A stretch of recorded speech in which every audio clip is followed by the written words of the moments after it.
कहानी की शुरुआत 3 साल पहले शुरू हुई थी, जहां पर हम देखते कि काफी सारे यहाँ पे शिप एक आइलैंड को चारों तरफ से घेर लेते हैं।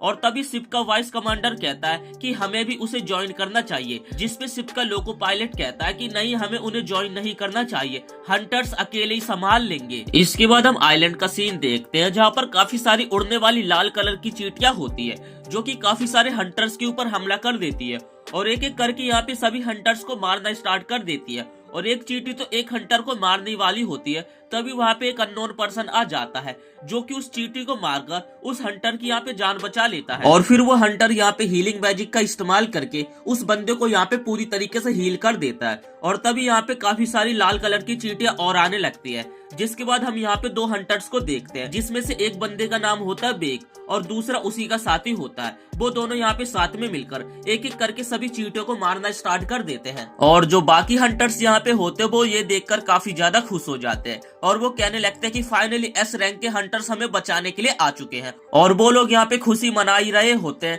तभी पीछे से एक बड़ी सी सफेद रंग की चींटी आ जाती है। जिसके बाद तभी यहाँ पे एस रैंक के हंटर्स फूकी और बेक उस व्हाइट रंग की चींटी के ऊपर हमला करने के लिए आगे बढ़ जाते हैं। वो दोनों यहाँ पे साथ में उसके ऊपर वार करते हैं। यहाँ पे जो बेक होता है उस चींटी को पकड़ लेता है, जिसके बाद जो फूकी होता है ऊपर से उस व्हाइट रंग की चींटी के ऊपर शॉकिंग वेव का हमला करता है, जिससे वो चींटी एक ही जगह पे जम जाती है। और उसके बाद वेक उस व्हाइट रंग की चींटी के काफी सारे हिस्सों को निकाल देता है और उसके ऊपर हमला कर देता है। और तभी वो लोग यहाँ पे उस व्हाइट रंग की चींटी को हरा देते हैं। लेकिन यहाँ पे ये खेल खत्म नहीं हुआ था। उस व्हाइट रंग की चींटी के मरने के बाद यहाँ पे काफी सारी और व्हाइट रंग की चींटियां आ जाती हैं। जिसके बाद यहाँ पे बेक अपनी पावर्स को बढ़ाने लगता है, जिस कारण उसकी बॉडी और उसकी मसल्स यहाँ पे काफी ज्यादा बड़ी हो जाती है। और साथ ही यहाँ पे फूकी भी अपनी लाइटनिंग अटैक को और ज्यादा बढ़ा लेता है, जिस कारण उन दोनों के यहाँ पे अटैक एक साथ जुड़ जाते हैं और उन व्हाइट रंग की सभी चींटियों को एक बार में हरा देते हैं। और तभी हम यहाँ पे एक चाय नाम के बंदे को देखते हैं और उसके साथ यहाँ पे काफी सारे हंटर्स होते हैं। और यहाँ पे लाल रंग की और व्हाइट रंग की चींटियां इनके ऊपर हमला करने के लिए आगे बढ़ रही होती है।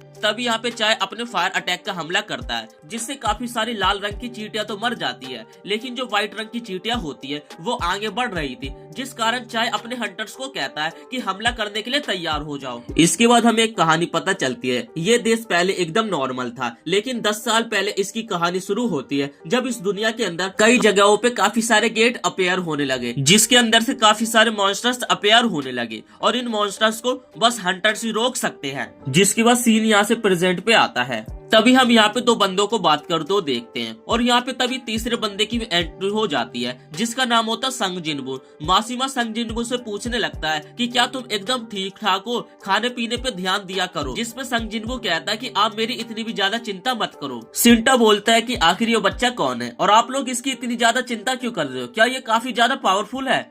जिसपे यहाँ पे मासीमा बताने लगता है, जो भी तुमने सोचा उसका उल्टा समझ लो। इस बंदे ने हमें तब ज्वाइन किया था जब तुम हमें छोड़कर चले गए थे। और मासीमा यहाँ पे जिंटा को संग जिनबू की काफी ज्यादा कमजोर होने की बातें बताने लगता है, जो सुनकर यहाँ पे जिंटा भी काफी ज्यादा हैरान हो जाता है। जिसके बाद मासीमा बताने लगता है ये आज तक का सबसे कमजोर ई रैंक का हंटर है, जो कि ई रैंक के मिशंस को भी पूरा नहीं कर पाता है। इसके बाद हम जिनबू को देखते हैं, जो कि अकेले खड़ा होता है। तभी उसके पास एक लड़की आती है, इसका नाम होता है जीहू, जो कि कहने लगती है कि तुम दोबारा से घायल हो गए थे, तुम्हें अपना ख्याल रखना चाहिए। और तब यहाँ पे जिनबू जूहू को कहने लगता है कि फाइनली हम दोबारा से एक और मिशन पे मिल गए। और इन लोगों की यहाँ पे मिशन को लेकर बातें चलती रहती है और यहाँ पे इन लोगों का मिशन का भी टाइम हो जाता है। इसके बाद हम यहाँ पे काफी सारे लोगों को देखते हैं, जो कि मिशन के लिए तैयार हो जाते हैं। इसके बाद हम देखते हैं कि ये सभी हंटर्स एक ब्लू गेट के अंदर एंटर हो जाते हैं। इसके बाद सीन शिफ्ट होता है और हम डंजन का सीन देखते हैं, जहाँ पे संग के हाथ में एक जैम होता है और वो यहाँ पे काफी ज्यादा खुश हो रहा होता है कि फाइनली मुझे एक मिल गया। लेकिन तभी वहाँ पे उसके ऊपर एक गॉब्लिन हमला कर देता है, जिससे वो यहाँ पे काफी बुरी तरीके से बचता है। और जैसी संग उस गॉब्लिन के ऊपर अपने नाइफ से हमला करने वाला होता है, तभी उसकी यहाँ पे नाइफ टूट जाती है, जिस कारण वो गॉब्लिन यहाँ पे अपने औजार संग के पेट के अंदर ही घुसा देता है। तभी वहाँ पे सिंटा आ जाता है, जो कि यहाँ पे संग को बचा लेता है और वो कहने लगता है कि अगले गॉब्लिन को मैं मारूंगा। और तब यहाँ पे जूही संग के पास आती है और उसे हील करना स्टार्ट कर देती है। और यहाँ पे संग दूसरे हंटर्स को देखता है जो कि किस तरीके से यहाँ पे मॉन्स्टर से फाइट कर रहे हैं। और तब यहाँ पे संग को जूही हील कर देती है। और तब हम यहाँ पे एक हंटर को देखते हैं जिसे एक गुफा दिखती है और सभी लोग उस गुफा को देखने लगते हैं। जिसके बाद जो उनका यहाँ पे लीडर होता है और वो कहने लगता है कि शायद ये डबल डंजन है और अंदर जाके हमें और माना क्रिस्टल मिल सकते हैं। जिसके बाद वो लोग और अंदर की तरफ जाने लगते हैं और फिर सीन यहाँ से शिफ्ट होता है और हम दो चोरों को देखते हैं जो कि एक लेडी का पर्स चुराकर भागने लगते हैं। स्कूटी पे भागते हुए उन दोनों चोरों को अपने सामने एक लड़की दिखाई देती है। वो लोग यहाँ पे उस लड़की को हटने के लिए कहते हैं, लेकिन वो लड़की यहाँ पे अगले पल उन दोनों के ऊपर अटैक कर देती है और उस लड़की का यहाँ पे उन चोरों से पर्स छीन लेती है।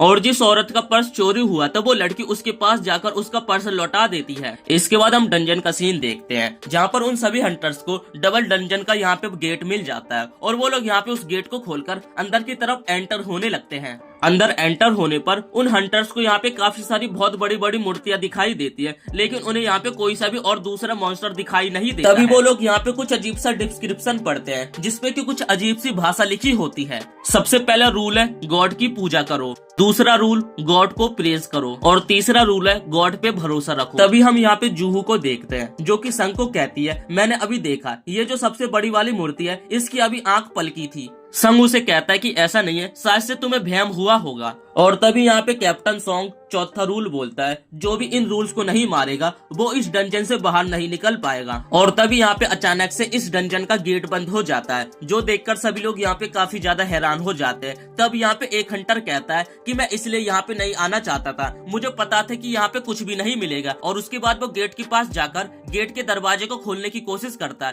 तभी गेट के पास खड़ा हुआ एक मूर्ति यहाँ पे एक्टिव हो जाती है और उस हंटर को यहाँ पे जान से मार देती है। और अभी उस हंटर के साथ जो हुआ था ये चीज देखकर यहाँ पे बाकी हंटर्स की फटके हाथ में आ जाती है।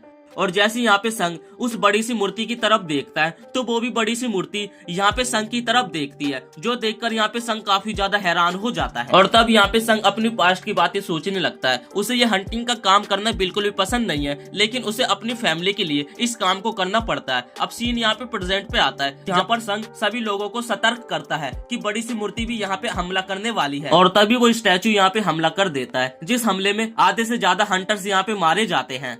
सभी हंटर्स यहाँ पे ट्रैप्ड हो चुके हैं और उनके पास बाहर जाने का कोई भी रास्ता नहीं है। और इसी के साथ ये एपिसोड यहीं पे समाप्त हो जाता है। वीडियो पसंद आई तो वीडियो को एक लाइक करके चैनल को सब्सक्राइब कर देना।